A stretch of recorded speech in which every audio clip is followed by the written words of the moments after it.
벌써 3일이에요. 1월 3일. 참, 이러면 또 얼마 안 지나면 벌써 1월 말이에요.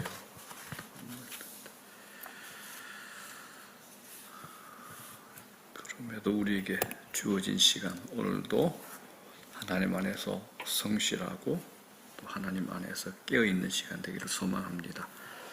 자, 복에 거는 강림하사. 다른 우리 전도사님들도 강도사님들이 아침에 찬양할 때는 찬송가 말고 여러 CCM들을 부르겠지만 저는 가급적이면 이 아침에는 이제 찬송을 좀 하려고 합니다.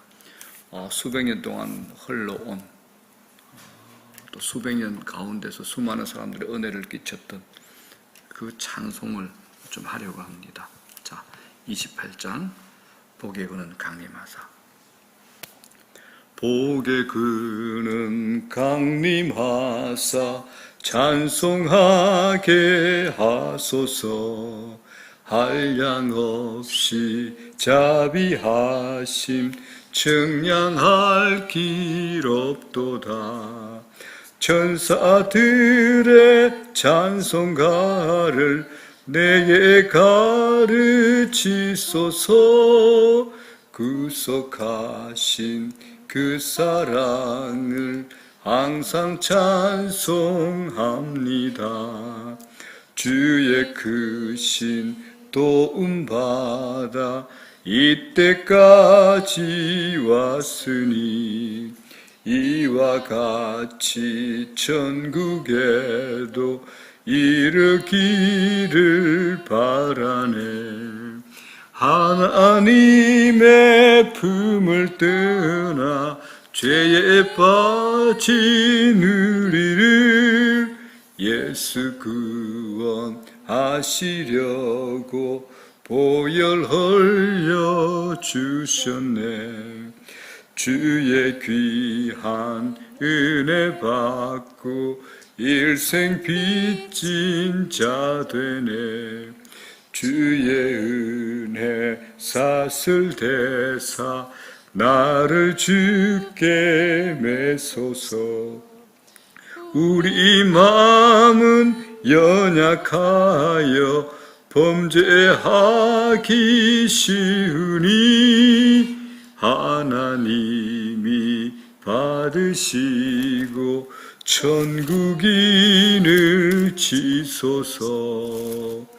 아멘.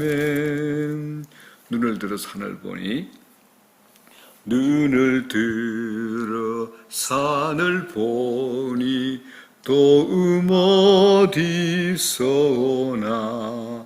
천지 지은 주 하나님 나를 도와주시네. 나의 발이 실족지 않게 주가 깨어 지키며 택한 백성 항상 지켜 길이 보호하시네.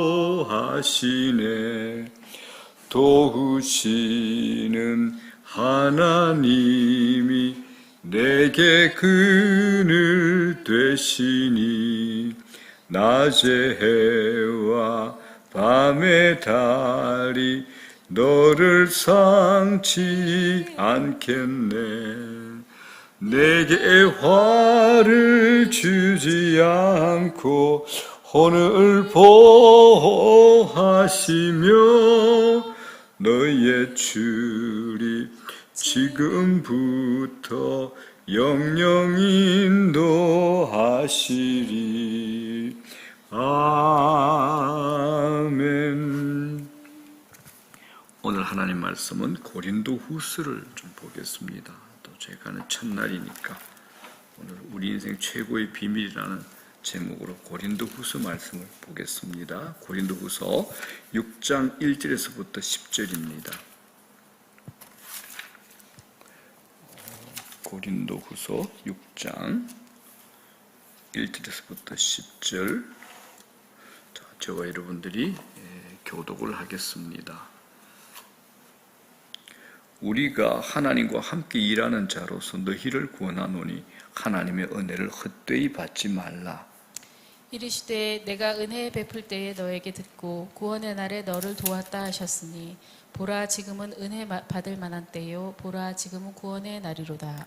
우리가 이 직분이 비방을 받지 않게 하리고 무엇이든지 아무에게도 끄리끼지 않게 하고 오직 모든 일에 하나님의 일꾼으로 자천하여 많이 견디는 것과 환난과 궁핍과 고난과 매맞음과 갇힘과 난동과 수고로움과 자지 못함과 먹지 못함 가운데서도 깨끗함과 지식과 오래 참음과 자비함과 성령의 감화와 거짓이 없는 사랑과 진리의 말씀과 하나님의 능력으로 의의 무기를 좌우해 가지고 영광과 욕됨으로 그러했으며 악한 이름과 아름다운 이름으로 그러했느니라. 우리는 속이는 자 같으나 참되고 문명한 자 같으나 유명한 자요 죽은 자 같으나 보라 우리가 살아있고 징계를 받는 자 같으나 죽임을 당하지 아니하고 다같이요 근심하는 자 같으나 항상 기뻐하고 가난한 자 같으나 많은 사람을 부유하게 하고 아무것도 없는 자 같으나 모든 것을 가진 자로다. 아멘. 기도드립니다.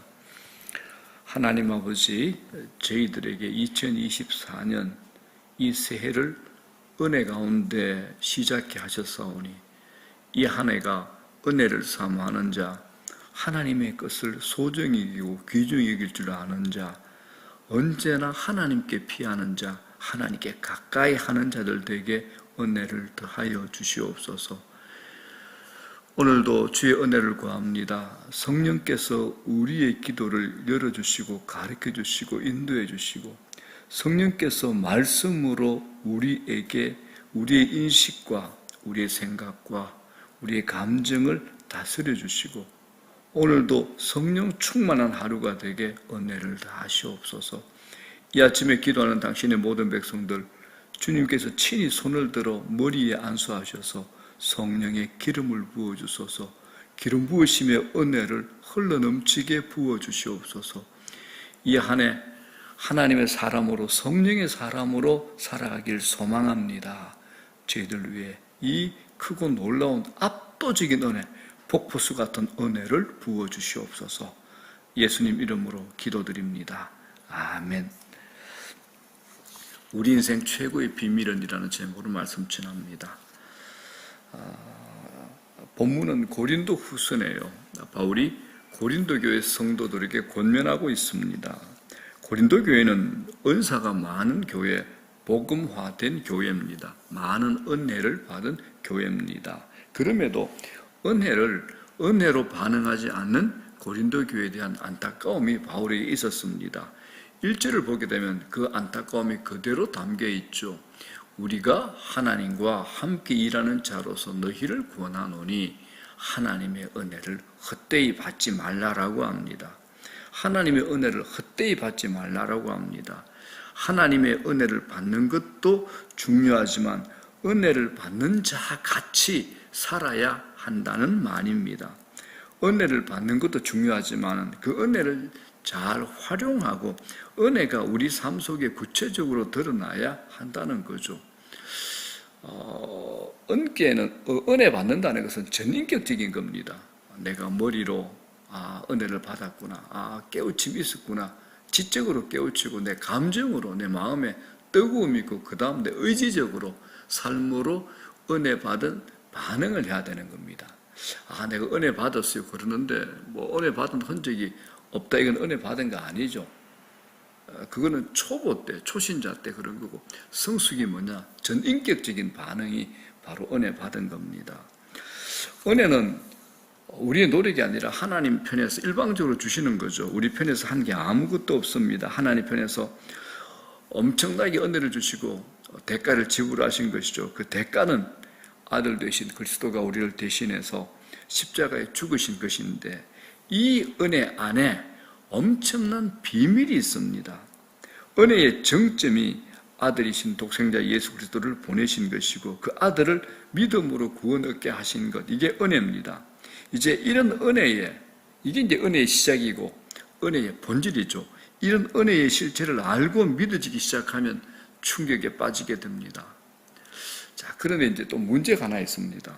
처음 은혜 받을 때만 너무 감격하고 거기에 반응하면서 살아가는데 시간이 흐르면서 그 은혜가 희미해지더라는 겁니다. 은혜를 은혜로 여기지 않는 무덤덤한 단계가 옵니다. 신앙생활은 이때가 아주 위험합니다. 은혜를 당연한 것으로 여기는 겁니다. 왜 당연한 것으로 여길까요? 익숙해지기 때문에 그렇습니다. 익숙해지면 둔감해집니다. 은혜에 대한 감격이 넘쳤을 때는 무엇을 해도 피곤치 않고 좋습니다. 그런데 그런 감격이 사라지면 의무만 남게 됩니다. 예배도 기도도 의무감으로 하는 겁니다. 주위를 보십시오. 교회를 다니는데 저분이 하나님을 믿는 사람인지 아닌지 말은 그럴듯한데 어떤 신앙적인 표징도 없는 사람들이 있습니다. 그들이 이런 부류의 사람들입니다. 자신의 영적 메마름을 자각하지 못하고 있는 거죠.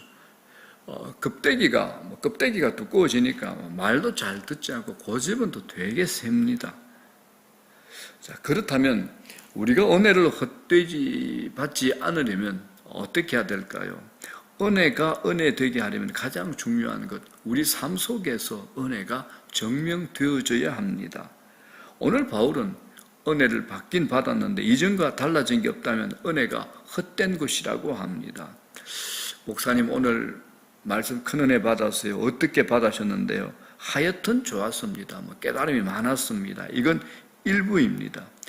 은혜는 일시적으로 들뜬 감정이나 자기 만족으로 끝나는 것이 아니라 자신의 삶으로 연결되어야 됩니다. 은혜가 삶의 현장에서 확인되어져야 하는 겁니다. 믿음의 길을 가다 보면 누구나 어려움을 경험합니다. 위기는 누구에게나 옵니다. 사람들이 살아가면서 별별 일을 다 겪습니다. 미국 시카고에 유명한 교회가 있었죠. 그 교회에 빌 하이벨스 목사님이 인터뷰한 게 있습니다. 당신 자신이 담임하고 있는 그 윌로 크릭 교회는 엄청난 부흥을 이루었죠. 세계적인 교회였습니다. 세계적인 이목을 집중시키고 있었는데 정작 담임하고 있는 담임 목사님은 너무 힘들어서 주머니에 사표를 넣고 다녔다고 합니다. 교인들은 매주일 수백 명씩 오는데 본인은 너무 힘들어서 사표를 넣고 다녔어요. 겉으로는 모두가 부러워하고 있었는데 정작 본인은 몇 번이나 목회를 그만두고 싶을 정도로 영적 침체를 맛본 적이 있다라고 고백을 했습니다. 이게 인간입니다. 인생에서 누구나 고비를 맞게 됩니다. 끊임없이 고비가 찾아오고 고비를 경험해 보지 않는 사람은 없습니다. 결국 그 고비를 넘기느냐 넘기지 못하느냐의 문제죠. 그 고비를 못 넘기면 인생은 추락합니다. 사도 바울, 오늘 고린도교회 편지를 보는 사도 바울 인생 속에서도 고비는 수없이 있었습니다. 그런데 그 모든 고비를 이기게 하신 분이 하나님이십니다. 그게 은혜죠. 인생을 살아가면서 돌발적인 사고들이 일어나고 설명이 안 되는 우여곡절이 많지만 그런 순간마저도 지나가게 하시는 그 은혜를 바울이 얘기하고 있는 겁니다. 우리 삶에 찾아오는 수많은 어려움과 위기 속에서도 넉넉히 이기게 하시는 은혜, 그 은혜가 여러분들에게 있으시기를 축원합니다. 자, 9절, 10절 볼게요. 우리들이 참 좋아하는 말씀이죠. 무명한 자 같으나 유명한 자요, 죽은 자 같으나 보라 우리가 살아있고, 징계를 받는 자 같으나 죽임을 당하지 아니하고, 근심하는 자 같으나 항상 기뻐하고, 가난한 자 같으나 많은 사람을 부유하게 하고, 아무것도 없는 자 같으나 모든 것을 가진 자로다. 이 말씀을 보면 이제 비교가 되어 있죠. 무명, 유명, 죽음, 살아있음, 근심, 기쁨, 가난한 자, 부유한 자, 아무것도 없는 자, 모든 것을 가진 자. 전부 어울리지 않는 단어의 조합입니다. 역설적인 표현이죠. 한쪽으로만 보면 완전히 기울어져 있는 삶이 됩니다. 무명한 자, 죽은 자, 징계를 받은 자, 근심한 자, 가난한 자, 아무것도 없는 자. 이게 뭡니까? 끝난 자의 삶입니다. 그런데 이런 상황보다 더 큰 힘이 있습니다. 바로 은혜의 힘이 있습니다. 이렇게 되면 나쁜 상황으로 끌려가야 하는데 끌려가지 않게 만들어주는 힘이 뭐죠? 은혜입니다. 무명한 자 같으나 유명하다. 사도 바울이 당시 사람들로부터 많은 무시를 당했습니다. 네가 사도냐? 진짜 사도 맞아. 그래서 사도 바울이 신약 성경을 읽어보면 곳곳에 자신의 사도직을 변호하는 내용이 많이 나옵니다. 그런데 바울은 자기의 사도직은 하나님으로부터 받았다라는 그 소명 때문에 사람들이 어떻게 평가하느냐, 사람들이 어떻게 대우하느냐에 따라서 흔들리지 않습니다. 하나님 앞에서 인정받은 자기 정체성이죠. 사람들의 인정과 평가에 목매 살면 그 삶에 믿음이 없죠. 자유함이 없습니다. 또 평강이 없습니다. 그래서 하나님이 내게 대해서, 나에 대해서 어떻게 대우하시는가, 하나님이 나에 대해서 어떻게 평가하느냐가 제일 중요하죠. 하나님 우리를 어떻게 평가하십니까? 너는 내 자녀다. 나는 네 애비다 라는 거 아닙니까? 이게 우리 정체성이죠. 세상에서 말하는 유명함, 여러분 아시잖아요. 이거 별것 아닙니다. 아무것도 아닙니다. 세상의 유명은 손바닥 뒤집듯이 금방 뒤집혀집니다. 유명한 분들은 또 안티도 왜 그래 많아? 사람들의 지지와 인정에 목매지 말고 하나님께서 우리에게 허락하시는 이 정체성에 만족하고 살아가셔야 됩니다. 그게 진짜입니다. 그게 우리의 본질이 되게, 그게 흔들리지 않는 본질적인 존재, 본질적인 기쁨이 되는 겁니다. 자, 10절에 근심하는 자 같으나 항상 기뻐하고, 이게 우리의 비밀이죠. 바울이 개척해서 세운 수많은 교회들은 근심거리입니다. 특별히 이 고린도 교회의 미성숙함은 참 근심거리였습니다. 그런데 바울은 낙심하지 않았습니다. 자, 여러분들은 근심이 없으십니까? 저는 있습니다. 저는 있습니다. 그러나 저를 짓누르는 근심보다 하나님께서 제게 주시는 더 큰 은혜, 샬롬의 평강, 소망, 기쁨이 있기 때문에 주를 바라보고 저는 그냥 넘깁니다. 또 10절에 뭐라 그러면 뒤에 보면 이게 나오죠. 가난한 자 같으나 많은 사람을 부유하게 하고 합니다. 바울은 물질이 부족하다 하여도 그것이 자신의 삶을 위축시킨 적은 없습니다. 하나님께서 자신의 부족함을 통해서 다른 사람을 그리스도께로 인도하는 부요함을 경험한 겁니다. 다른 사람을 부요케 하는데 자신의 인생이 쓰임받았다라는 겁니다. 실제로 그는 하나님의 공급하심을 엄청나게 누린 사람입니다. 빌립보서 4장에 뭐라 그럽니까? 내게는 모든 것이 있고 또 풍부한지라. 나의 하나님이 그리스도 예수 안에서 영광 가운데 그 풍성한 대로 너희 모든 쓸 것을 채우시리라. 그래서 사람들이 보기에는 아무것도 없는 자처럼 보였는데 바울은 자신을 모든 것을 가진 자라고 고백하는 겁니다. 아무것도 없는 자 같으나 모든 것을 가진 자로다. 바울을 통해서 진정한 자유자의 모습을 봅니다. 있는 모습 그대로 일관된 모습으로 살아가는 것, 이게 은혜의 힘입니다. 세상에서 행복과 불행이 하루에도 끝없이 왔다 갔다 합니다. 세상에 따라 기뻐했다 슬퍼했다 합니다. 그러나 은혜가 주어지면 다릅니다. 일관적인 게 있습니다. 일어난 상황보다 은혜가 더 크면요 흔들리지 않습니다. 꼭 명심하십시오. 일어난 상황보다 은혜가 더 크면 흔들리지 않습니다. 이렇게 기도하는 겁니다. 문제보다 더 큰 은혜 주십시오. 내 상황보다 더 큰 은혜 주십시오. 이런 기도, 이걸 경험하셔야 됩니다. 내가 만난 어떤 문제보다 은혜가 더 크면 흔들리지 않고 괜찮습니다. 어떤 상황보다, 어떤 문제보다 은혜가 더 크면 괜찮습니다. 은혜가 떨어지는 것을 두려워하시고 민감해 하십시오. 은혜는 설명하기 어려운 거대한 힘입니다. 거대한 힘입니다. 모든 시련을 이겨내게 하는 힘, 환난 중에도 즐거워하는 힘이 뭐냐? 은혜입니다. 그 은혜가 이 2024년 여러분들에게 늘 주어지기를 주의 이름으로 축원합니다. 그 은혜를 사모하십시오. 세상 사람들 삶의 무게를 이기지 못해서 괴로워하고 자포자기하고 때로는 정신병에 걸린 분들도 있잖아요. 그러나 하나님의 은혜는 우리를 가로막고 있는 모든 장애물을 뛰어넘게 합니다.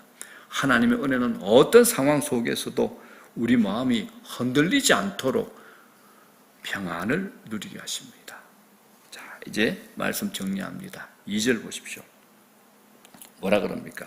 이르시되 내가 은혜 베풀 때에 너에게 듣고 구원의 날에 너를 도왔다 하셨으니 보라 언제요? 지금은. 보라 언제요? 지금입니다. 지금. 내일 아닙니다. 일주일 뒤에 아닙니다. 지금 이 새벽 이 시간입니다. 보라 지금은 은혜 받을 만한 때요. 보라 지금은 구원의 날이로다. 이 말씀에서 제일 중요한 단어가 뭘까요? 지금입니다. 지금 오늘이라는 시간이 제일 중요합니다. 하나님의 사람들은 특징이 있습니다. 은혜가 메마른 채로 그냥 내버려 두지 않는다라는 겁니다. 은혜의 사각지대에 자기의 영혼을 내팽개치지 않습니다. 은혜가 떨어질 것 같으면 어떻게 해서라도 복구합니다. 그래서 저는 이미 다 해보았으나 안 됐습니다. 앞으로도 안 될 것 같습니다 라면서 포기를 한다거나 상처의 두려움으로 인해서 이해할 수 없는 답답함, 짓누름, 어딘가 막혀있는 듯한 느낌이 있는 분들, 즉 은혜의 강물이 전혀 흐르지 않는 분들에게 간절히 권면합니다. 하나님께 은혜를 알게 해달라고, 은혜를 경험하게 해달라고 기도하십시오. 어떤 분들은 기도하는데 이 기도 내용이 너무 시셔요. 너무 기도가 패턴이 정해져 있어. 기도는 은혜가 없을 때 은혜 달라 그러는 겁니다. 응답이 없으면 하나님 내게 응답 보여주십시오라고 기도하는 겁니다. 기도하면서 내가 이 기도를 어떻게 해야 될지 모를 때는 하나님 내가 이런 문제가 있는데 하나님께 어떻게 기도할까요? 라고 물어보는 겁니다. 그러면 성령께서 우리에게 가르쳐 주셔요. 우리는 기도를 늘 다른 분 하는 기도 아니면 기도 내용이 패턴이 너무 빤해. 그러다 보니까 기도하면서도 확신이 없는 거예요. 이게 내 기도하는 이 기도가 맞나 틀리나. 아니요. 기도가 애매모호할 때 이게 내가 어떤 내용으로 기도해야 될까 모를 때 제일 좋은 방법 하나님께 물어보는 겁니다. 하나님 내가 이런 문제가 있는데 또 이렇게 하고 싶은데 하나님께 어떻게 기도할까요? 그러면 성령께서 우리에게 가르쳐 주십니다. 이게 요한복음 14장에 기록이 되어 있잖아요. 하나님 말씀을 생각나게 하시고 우리에게 가르쳐 주시는 거예요. 우리가 하나님께 이렇게 기도할 때 하나님 나 너무 목마르고 나 너무 메말랐어요. 힘들어요. 은혜가 필요해요. 은혜 경험하고 싶어요. 주세요. 그럴 때 하나님께서 아버지신데 안 주시겠습니까? 내가 네 애비다. 주지. 당연히 주십니다. 문제는 믿지 못하고 기도하지 못하는 우리가 문제예요. 우리와 함께 하시는 아버지 하나님 평범한 존재가 아니십니다. 그분은 우리보다 앞서가시죠. 앞서 일하시죠. 막혀있는 곳을 다 깨부셔버리는 만왕의 왕이십니다. 그러므로 하나님의 일하심을 보여주시고 보게 하소서 이 기도를 우리가 마음 놓고 믿음으로 하는 겁니다. 영적인 뚫림, 영적인 돌파 우리 스스로 성취할 수 있는 건 아니죠. 반드시 하나님의 일하심이 필요합니다. 하나님의 은혜가 필요합니다. 하나님의 개입이 필요합니다. 오늘도 오늘 2절 이 말씀 이르시되 내가 은혜 베풀 때 너에게 듣고 구원의 날에 너를 도왔다리니 보라 지금은 은혜 받을 만한 때요. 보라 지금은 은혜 받을 만한 때요. 오늘 이 아침에 은혜 알게 해달라고 경험해 달라게 하라면서 기도하면서 구해보십시오. 더 큰 은혜 받으십시오. 내가 받은 은혜 이만하면 됐다. 아니요. 하나님 은혜는 끝이 없습니다. 더 큰 은혜 달라고 압도적인 은혜 달라고 폭푸수 같은 은혜 달라고 기도해 보십시오. 하나님의 은혜 세계는 무궁무진합니다. 우리가 창조주 하나님을 어떻게 다 알겠습니까? 그래서 이 아침에도 또 이 2024년도 압도적인 은혜를 경험하는 저와 여러분들 되시기를 주의 이름으로 축원합니다. 주기도문으로 마칩니다. 하늘에 계신 우리 아버지 이름이 거룩히 여김을 받으시오며 나라의 임하옵시며 뜻이 하늘에서 이루어진 것 같이 땅에서도 이루어지이다. 오늘날 우리에게 일용할 양식을 주시옵고 우리가 우리에게 죄전자를 사하여 준 것 같이 우리 죄를 사하여 주시옵고 우리를 시험에 들지 말게 하옵시며 다만 악에서 구하시옵소서. 대개 나라와 권세와 영광이 아버지께 영원히 싸움나이다. 아멘. 오늘도 성령 안에서 깨어있는 기도, 성령의 인도하심을 받는 기도, 하나님의 음성을 듣는 기도의 자리 되십시오.